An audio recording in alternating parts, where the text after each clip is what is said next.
అంటే ఇప్పుడు రాజస్థాన్ హైకోర్టులో ఒక పిటిషన్ ఏంటంటే అమ్మాయి అబ్బాయి మేజర్లు కానీ మేజర్.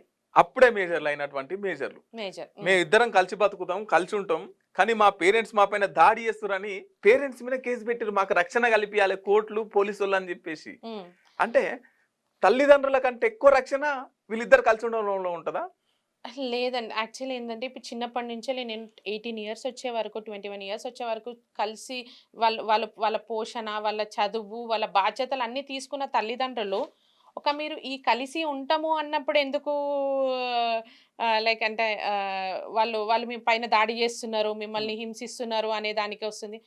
మీకు చదివిపించినప్పుడు తల్లిదండ్రులు అనేది తల్లిదండ్రులు మిమ్మల్ని కొట్టిన అంటే వాళ్ళు మీకు మీ మంచి బాగోగులు చూసినప్పుడు వాళ్ళ అమ్మ నాన్నల మీకు కరెక్ట్ ఉన్నారు. అవును. కాకపోతే మీరు ఒక డెసిషన్ తీసుకుంటే ఆ డెసిషన్ ఈ ఈ వయసులో మీరు తీసుకున్నారు. అది మీకు కరెక్టా రాంగా అనేది తల్లిదండ్రులే కదా నిర్ణయించేది. ఇవన్నీ మనకి చదువు ఇచ్చినప్పుడు, మనకు మంచి ఫుడ్ ఇచ్చి, మనకు మంచి లైఫ్ ఇచ్చినప్పుడు, అన్ని మనకి కరెక్ట్ ఇచ్చినప్పుడు, ఇదెందుకు మనకు కరెక్ట్ ఇవ్వరు అని మనం ఎందుకు ఆలోచించొద్దు? సో, వాళ్ళు కొంచెం అంటే పిల్లలు కూడా కొంచెం ఆలోచించాల్సింది ఏందంటే, సో, అమ్మా నాన్న ఓకే. మీకు ఇష్టం ఉండొచ్చు. అబ్బాయి అంటే ఇష్టం ఉండొచ్చు. అమ్మాయి అంటే మీకు ఇష్టం ఉండొచ్చు.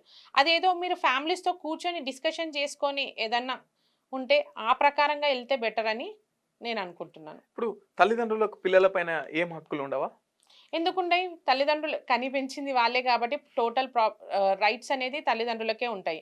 ఒక పరిధి వరకు సరే నీకు జీవించే 18 ఇయర్స్ వస్తే నాకు జీవించే హక్కు వచ్చింది అని చెప్పేసి రైట్ టు ఫ్రీడమ్ లాగా మనకొక మన ఆర్టికల్ ప్రకారంగా మనకి జీవించే హక్కు ఉంది అని జెప్పేసి అంటున్నాము. సో, ఆ జీవించే హక్కులో ఎట్ ది సేమ్ టైమ్ మనం అమ్మా, నాన్న గూడా మనల్ని చిన్నప్పటి నుంచి చూసి ఇంత ఇంత చదివించి మనకింత ఒక మనకొక వే అనేది చూయించి, ఒక దారి అనేది చూయించినప్పుడు సో, అమ్మా నాన్నలని కొంచెం ఒక నిర్ణయం అనేది వాళ్ళకి గూడా చెప్పి, మనం చేస్తుంది కరెక్టా? రాంగా? అనేది ఆ డెసిషన్ కూడా తీసుకుంటే సరిపోతది గదా! అవును. దాంట్లో అమ్మ, నాన్న తప్పేముండదు గదా! వాళ్ళు మన మంచే కోరుకుంటారు ఎవరైనా. 18, 21 వచ్చేదాకానేమో అమ్మ నాన్న దేవుళ్ళు. దేవుళ్ళు. 20 తర్వాత రాంగానే 21, 18 రాంగానే దయ్యాలు. దయ్యాలయిపోతారప్పటికి. అంటే వాళ్ళకి నచ్చిన వాళ్ళని వాళ్ళు చేసుకొనివ్వకుంటే అప్పటికి దయ్యాలయిపోతారు. అదే వాళ్ళదే మీకు చదువు వాళ్ళు అంత కష్టపడతారు వాళ్ళు మన కోసం. అవును. అంటే మనం చెప్పలేమది. అమ్మా, నాన్న చేసే కష్టం అనేది పిల్లల కోసము. అది మనం చెప్పలేము. అది మన ఆలోచనను బట్టి ఉంటది మనకి. ఇక వయసు కూడా తీసేస్తే అయిపోతది కదా మేడం. గాయింత అయిపోతది. దానికి వయసు ఎందుకు ఇక? దానికి ఒక అడ్డు.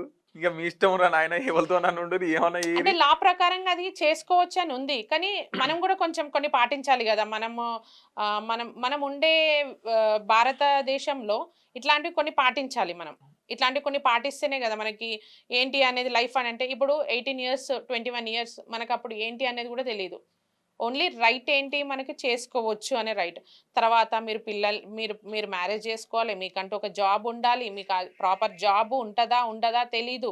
తర్వాత మీరు మ్యారేజ్ చేసుకున్నాక మీరు కలిసి ఉంటారా? లేదా? తెలీదు. మీకు గొడవలు అయ్యే ఛాన్సెస్ అంటే ఇప్పుడు అరేంజ్ మ్యారేజెసే చాలా ఇదిగా ఉంటున్నాయి. అవును. ఆ! తక్కువ. తక్కువ. అవును. అందులో గూడా మ్యారేజ్ అయినంక వాళ్ళు కలిసి ఉంటారా? ఉండరా? అనేది గూడా చాలా గొడవలు స్టార్ట్ అయితున్నాయి. మీ సొంత నిర్ణయాలతోని తీసుకున్న మీ మ్యారేజెస్ అనేది అవి మీకు లైఫ్ లాంగ్ ఉంటాయా? మీరు కలిసి ఉండే ఛాన్సెస్ ఉంటాయా? ఉంటాయా? ఉండవా? అనేది గూడా మీరు ఆలోచించుకోవాలి ఒకసారి. అంటే ఏంటంటే ఇదంతా తొందరపాటు టీనేజ్ ప్రభావం టీనేజ్ ఇదంతా. ప్రభావం ఇదంతా. టీనేజ్ ప్రభావం వల్లనే అది అది అట్రాక్షన్. అది జస్ట్ అట్రాక్షన్. హ్మ్. ల ఆహ్, ఆహ్, ఆ ఏజ్‌లో మీకు కానీ అట్రాక్షన్. ఇంకొకటి మనం ఈడ అర్థం చేసుకోవాల్సింది ఏందంటే వీళ్ళకి హక్కులు తెలిసిన తర్వాత వీళ్ళు అమ్మ నాన్నల పైన ఫైట్ చేస్తారు కదా! మా ఇష్టం అని చెప్పేసి అమ్మ నాన్న మాట ఇనకుండా అయిపోతారు కదా!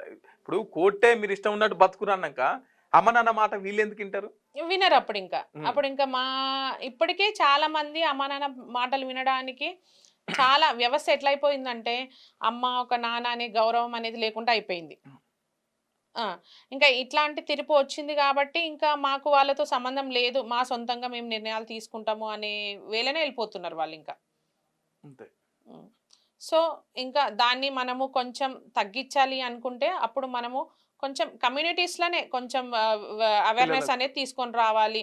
కొంచెం అందరు పెద్దలుంటారు గదా! వాళ్ళే కొంచెం కూర్చొని పిల్లలతోని ఏం చేస్తున్నారు? ఏంటి? అనేది మీరు డైలీ లైఫ్ ఏంది? అనేది వీక్లీ వన్స్ వాళ్ళ గురించి అడిగి, తెలుసుకొని, ఏమన్నా మీటింగ్స్ ఉంటే అట్లాంటివి పెట్టుకొని, కొంచెం చేసుకుంటే అది కొంచెం బెటర్ నాకు అని అనిపిస్తుంది. మీకు వార్తలు రాయడం, విశ్లేషణ చేయడం వచ్చా? అన్యాయాన్ని ప్రశ్నించడం తెలుసా? ఇంకెందుకు ఆలస్యం, క్యూ న్యూస్ మిమ్మల్ని ఆహ్వానిస్తుంది. ఉమ్మడి ఆదిలాబాద్, వరంగల్, కరీంనగర్, నిజామాబాద్, ఖమ్మం, మెదక్, రంగారెడ్డి, హైదరాబాద్, మహబూబ్ నగర్ జిల్లాలకు రిపోర్టర్స్ కావాలను సంప్రదించవలసిన ఫోన్ నెంబర్ 8688926084.